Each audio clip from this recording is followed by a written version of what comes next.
Medical की पढ़ाई के लिए होने वाले नीट एग्जाम के बाद जब रिजल्ट आया तो अचानक यूपी के मिर्जापुर का जयप्रकाश नारायण सर्वोदय बालिका विद्यालय चर्चा में आ गया।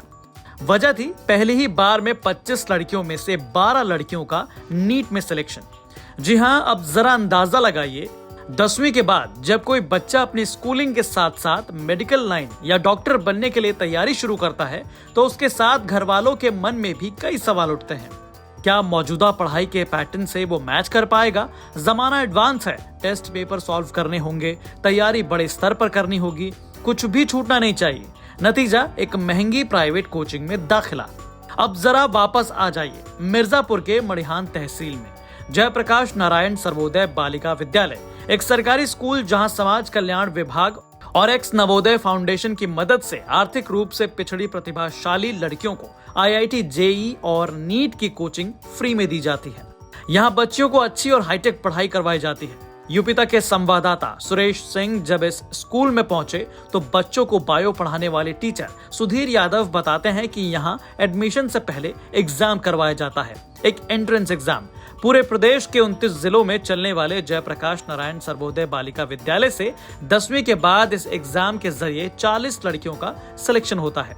फिर यहाँ लाकर लड़कियों के रहने, खाने और पढ़ने की पूरी व्यवस्था निःशुल्क समाज कल्याण विभाग द्वारा दी जाती है। स्कूलिंग के साथ साथ कोचिंग के लिए प्राइवेट संस्था एक्स नवोदय फाउंडेशन बच्चों को निःशुल्क पढ़ाता है। ये यहाँ का पहला बैच था जिसकी शुरुआत 15 जून 2023 से हुई और 25 में से 12 लड़कियों का सिलेक्शन नीट में हुआ। पिछले 2 साल की जो मेहनत थी समाज कल्याण विभाग की और एक्स नवोदय फाउंडेशन की, उसको देखते हुए हम लोग बहुत अच्छा फील कर रहे हैं। जब पता चला तो क्या माहौल था यहाँ का? देखिए, यहाँ का माहौल भी अच्छा था क्योंकि विगत 2 वर्षों से यहाँ के लोगों ने भी काफ़ी मेहनत की और हमारी संस्था जो है एक्स नवोदय फाउंडेशन, उसने भी काफ़ी मेहनत की। इन बच्चों को हम लोग टेस्ट के थ्रू 29 अलग अलग एटीएस से लेकर आते हैं। 40 बच्चों का चयन होता है, 20 बच्चों को नीट में और 20 बच्चों को आईआईटी में रखा जाता है।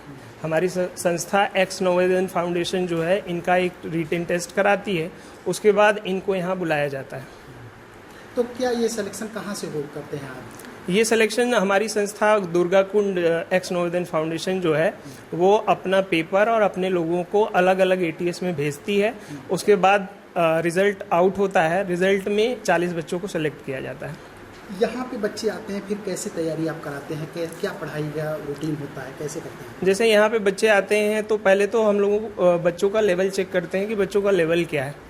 बच्चों के लेवल को देखते हुए हम लोग प्रिपरेशन कराते हैं कि बच्चों को कहाँ दिक्कत आ रही है। सबसे बड़ी समस्या होती है कि ये बच्चे हिंदी बैकग्राउंड के होते हैं, इनको इंग्लिश में कन्वर्ट करना सबसे बड़ा एक चैलेंज होता है, जिसको हम लोग पूरी कोशिश करते हैं कि इनको हिंदी से इंग्लिश में पहले कन्वर्ट किया जाए, बातों को समझाया जाए। फिर कैसे क्या कठिनाई होती है या फिर बच्चे कितनी जल्दी सीखते हैं? नहीं, बच्चे सीख जाते हैं। पहले उनमें थोड़ा डर का माहौल रहता है, उनको लगता है कि हम आज तक तो हिंदी पढ़े हैं, इंग्लिश में कैसे होंगे। लेकिन सारे टीचर्स, हमारी जो फैकल्टी है वो बच्चों को ये आश्वासन देती है कि कोई जन्म से इंग्लिश तो सीखा नहीं है, यहाँ आने के बाद ही बोलता है। तो धीरे धीरे वो बच्चे अपने आप कन्वर्ट हो जाते हैं और इसमें बच्चों की बहुत मेहनत होती है। नहीं, यहाँ पे बच्चों से कोई भी फीस नहीं ली जाती है, बिल्कुल निःशुल्क है ये सारी प्रोग्राम। समाज कल्याण विभाग की तरफ से इनको रहने, खाने, किताब, कॉपी, हर चीज़ की व्यवस्था होती है। बाकी प्रिपरेशंस के लिए जो भी चीजें होती हैं वो एक्स नवोदय फाउंडेशन की तरफ से दी जाती हैं। वहीं केमिस्ट्री पढ़ाने वाले टीचर डी गुप्ता बताते हैं कि यहाँ बच्चियों का लगातार टेस्ट लिया जाता है, उनकी कमियों में सुधार किया जाता है। और यहाँ को पढ़ाने का जो तरीका है, बच्चों को पहले बेसिक समझाया जाता है, फिर उसके कुछ प्रॉब्लम कराए जाते हैं, तो धीरे धीरे उन्हें एडवांस लेवल, मतलब जो इस समय ट्रेंड चलता रहता है उसके अनुसार पढ़ाया जाता है। फिर उनके PYQ कराए जाते हैं, प्रीवियस ईयर क्वेश्चन, और उनके कॉन्सेप्ट को स्ट्रांग करने के लिए कई बार टेस्ट लिए जाते हैं और टेस्ट के द्वारा इन बच्चों को जो है एक्यूरेसी दिलाई जाती है। टीचर्स के बाद जब हमारे संवाददाता बच्चियों से मिले तो उनमें पढ़ने का एक अलग ही जुनून मिला। स्कूल के बारे में बताते हुए संत कबीर नगर की रहने वाली सपना कहती हैं, हम लोग के सर अरुण सर थे, वो एग्जाम करवाए जिससे हम लोग सेलेक्ट हुए और यहाँ पे आए। क्या रूटीन है, कैसी पढ़ाई होती है? यहाँ का रूटीन बहुत अच्छा है और जो सर लोग हैं हम लोग का डाउट भी क्लियर करते हैं और जो दीदियाँ क्वालिफाई हुई उनको देख के हम लोग का हौसला और भी बढ़ गया और हम लोग अब जम के मेहनत करेंगे। तो बच्चियों का पूरा ध्यान रखते हुए उन्हें बेहतर भविष्य देने का ये बहुत ही सराहनीय कदम है, जिसकी जितनी तारीफ की जाए वो कम है।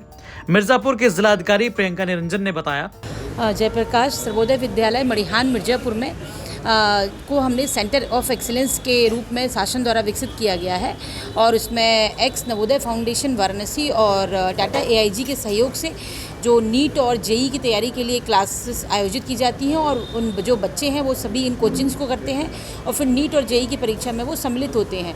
तो 25 छात्राएं जो हमारे यहाँ से शिक्षा प्राप्त कर रही थी उन्होंने इसमें प्रतिभाग किया और उसमें से 12 छात्राओं को सफलता मिली है। सभी छात्राएं बहुत ही बधाई के पात्र हैं जिन्होंने इतनी मेहनत से अपनी सारी तैयारी की और उन्हें अंततः परीक्षाओं में सफलता मिली। तो कुल मिलाकर शासन प्रशासन और एक अच्छे प्राइवेट संस्थान की मदद से आर्थिक रूप से कमजोर बेटियों के लिए ये एक अच्छी पहल है। यूपी तक की ओर से सभी सिलेक्टेड बच्चियों को बहुत बहुत बधाई। मिर्जापुर से सुरेश सिंह की रिपोर्ट, यूपी तक।